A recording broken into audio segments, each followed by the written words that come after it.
In the meantime, we just want to say a very big thank you. We have also, as we had planned to go forward, the director of the Africa for Africa Initiative, Microsoft, Mrs.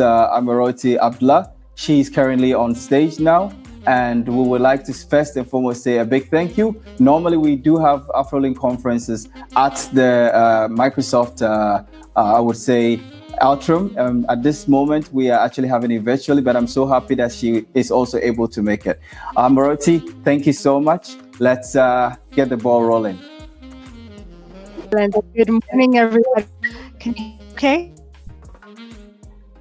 Great. It was a pleasure to be here, and let me reiterate sort of my congratulations first to the Afrolynk team for reaching this incredible milestone of 5 years.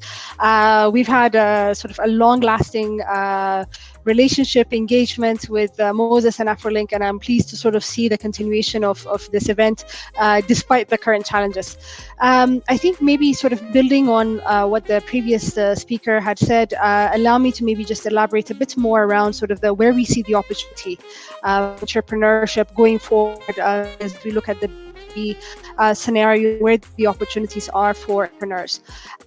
Look, especially now in the pandemic and sort of looking at the post-recovery period, that looks like we really have a great opportunity across Africa, especially to be able to sort of consume even faster technologies that are being developed by startups, by ISVs across the market.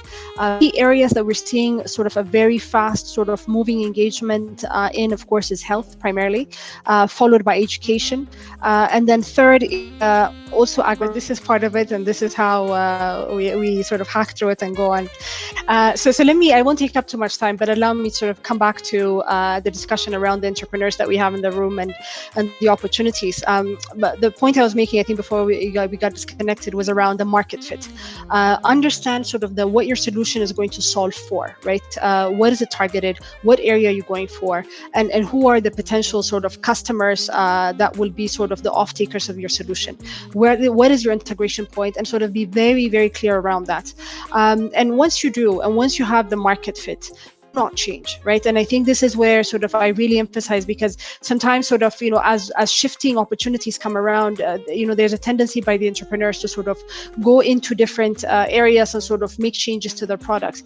If you know your product is solving a problem, stick to it, right? And make sure that you go full force and allow yourself to sort of carry through sort of the ups and downs, but make sure that you sort of don't veer away from your initial space of your market fit.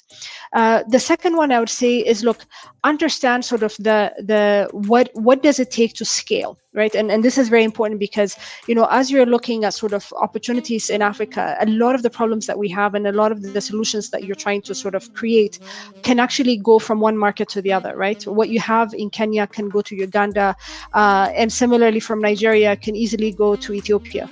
So understand sort of what the opportunities are, and as you're build for scale as well, right? And this is whether you're looking at, B2C, but really more importantly, even on B2B, either you have the similar sort of stakeholders who are active in the different markets, or even in being able to scale, understand what it takes to sort of from the onset to make sure that you have the right sort of technical sort of infrastructure, that you have the right team, which is very key as you sort of drive on sort of that entrepreneurship journey.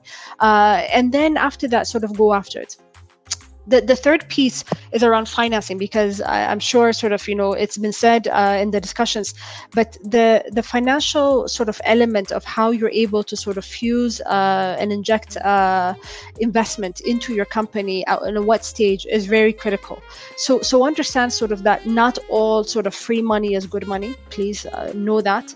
And when you have that sort of low cost capital, what is at stake, and how do you actually utilize it to be able to sort of really then churn money with new additional investment? Money follows money, right? And so once you have an investment, it's very easy to then get your secondary and third tertiary sort of investment coming in from investors. And then the third one, look, I would say is make sure that you build the right skills. I think that's sort of my sort of underlying foundation. Even though you have the problem, even though you have the right product, make sure that you're able to compete, right? Because your competitors are not just in your small little area that you're functioning in. We are an increasingly sort of global company, and as we do that, understand that your competitor might come from East Asia, right? And understand sort of what's your differentiation, and do you have sort of the right technical capacity in-house to be able to compete, adjust, learn, and then be able to solve for it as well. And I think, look, through and through, Microsoft has been a partner. We continue to be a partner. We are here to support and engage, from providing technical support, from providing sort of the business element, and really make sure that you as an entrepreneur are also able to leverage our own partner ecosystem, our own footprint, and 23 years of working across Africa as an opportunity for you to land your solution and business, and then from there take it forward. So with that, Moses, I will stop and hand it back to you.